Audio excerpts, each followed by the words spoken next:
चलिए खबरों की शुरुआत करेंगे जयपुर से बड़ी खबर के साथ। कल मुख्य सचिव लेंगे बड़ी बैठक। 5 सालों के पेपर लीक, परीक्षा धांधली पर यह बैठक होगी।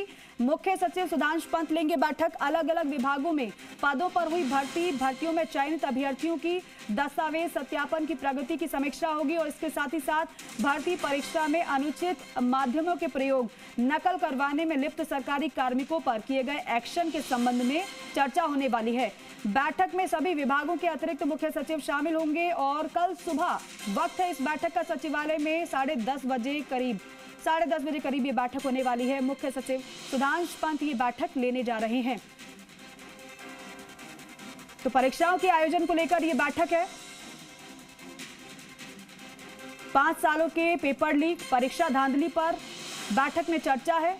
मुख्य सचिव की ओर से बैठक है। अलग अलग विभागों में पदों पर जो भर्तियां हुई हैं उनको लेकर यह बैठक इस लिहाज से कि भर्तियों में चयनित अभ्यर्थियों की दस्तावेज सत्यापन की प्रगति की समीक्षा होगी।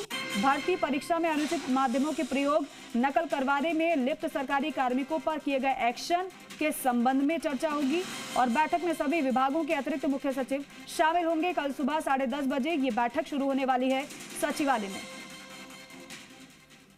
नकल विहीन परीक्षा कराना क्योंकि हर सरकार के लिए चुनौती रही है, लेकिन इस सरकार में जिस तरीके से एक्शन भी लिया गया और साथ ही साथ अब आगे कोशिश ये है कि नकल विहीन परीक्षाएं हो, कोई भी किसी तरीके की गड़बड़ी ना सामने आए और इस लिहाज से मुख्य सचिव की बैठक बेहद अहम है, इंपॉर्टेंट है। ज्यादा जानकारी इस खबर पर देंगे दिनेश तिवारी, हमारे सहयोगी हमारे साथ जुड़ रहे हैं। दिनेश, इस बैठक को लेकर पूरा अपडेट चाहेंगे कि किस तरीके से बैठक रहने वाली है, क्या पॉइंट दर पॉइंट ये बैठक रहेगी, क्या खास और किस तरीके से निर्देशित मुख्य सचिव की ओर से किया जाने वाला है?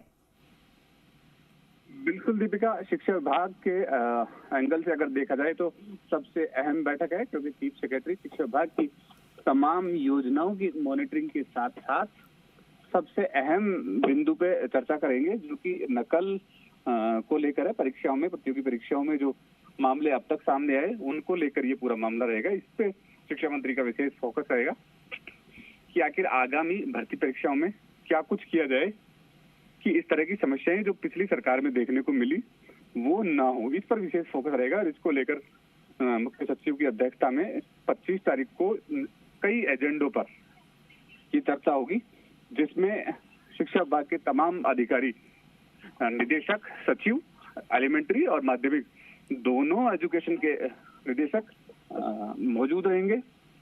खासकर जो न्यायिक लंबित जो प्रकरण है उनको लेकर चर्चा होगी।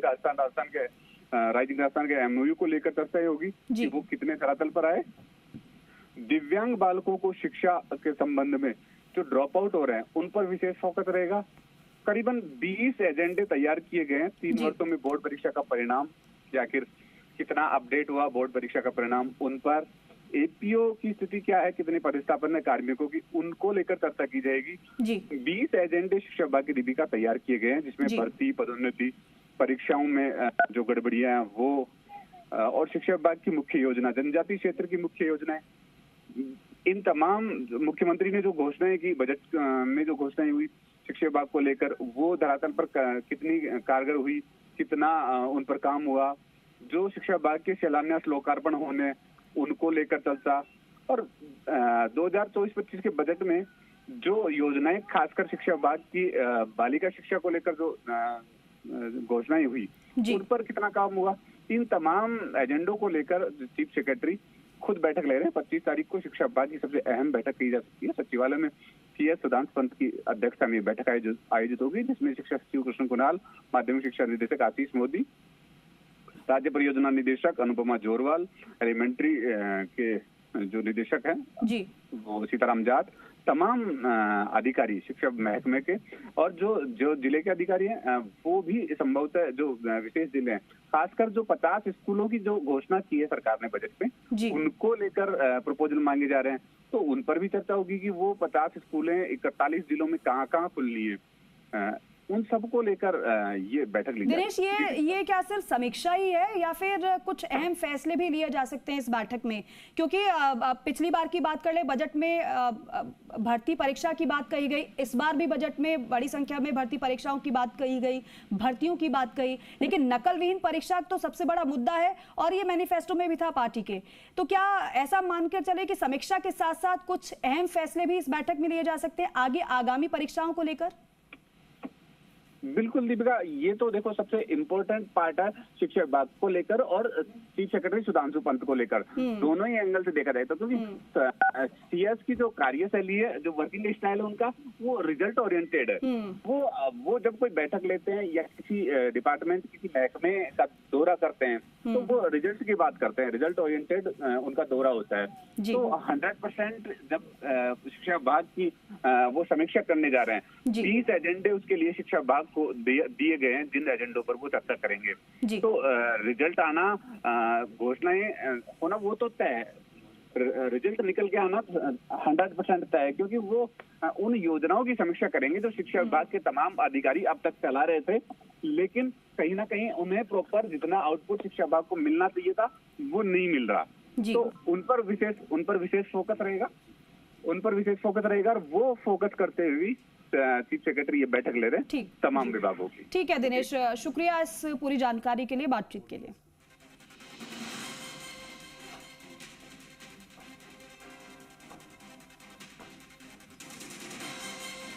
तो देखिए, पेपर लीक के कारण जो परीक्षाएं रद्द हुई हैं वो भी हम आपको बता दें, क्योंकि परीक्षा का आयोजन तो होता है लेकिन अगर पेपर लीक हो जाते हैं तो परीक्षा स्थगित कर दी जाती है, रद्द कर दी जाती है और नुकसान किसका होता है?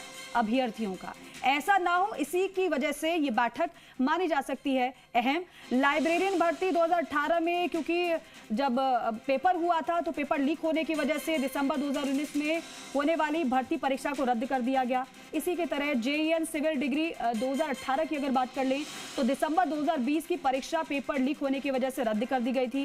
REET लेवल 2 2021 में परीक्षा का आयोजन था, लेकिन सितंबर 2021 में यह भर्ती परीक्षा पेपर लीक होने की वजह से 4 महीने बाद रद्द हो गई। और इसी के साथ ही कांस्टेबल भर्ती की अगर बात करें तो मार्च 2018 परीक्षा का पेपर लीक हुआ, परीक्षा रद्द हुई। कांस्टेबल भर्ती 2022 की बात करें तो मई 2022 में दूसरी पाली का पेपर लीक हो गया था और इस वजह से पेपर रद्द हुआ और दोबारा परीक्षा कराई गई।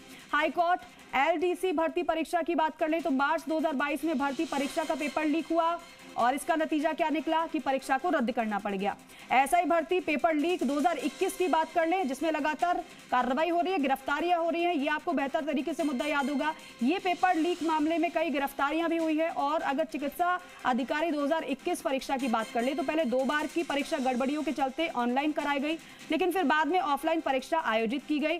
CHO भर्ती 2022 में भी यही हुआ कि भर्ती के बाद पेपर लीक का मामला सामने आया और इस तरीके से ये एक नहीं बल्कि अनेक ऐसी परीक्षाएं रही जो लीक पेपर होने की वजह से रद्द की गई और बाद में परीक्षा का आयोजन किया गया।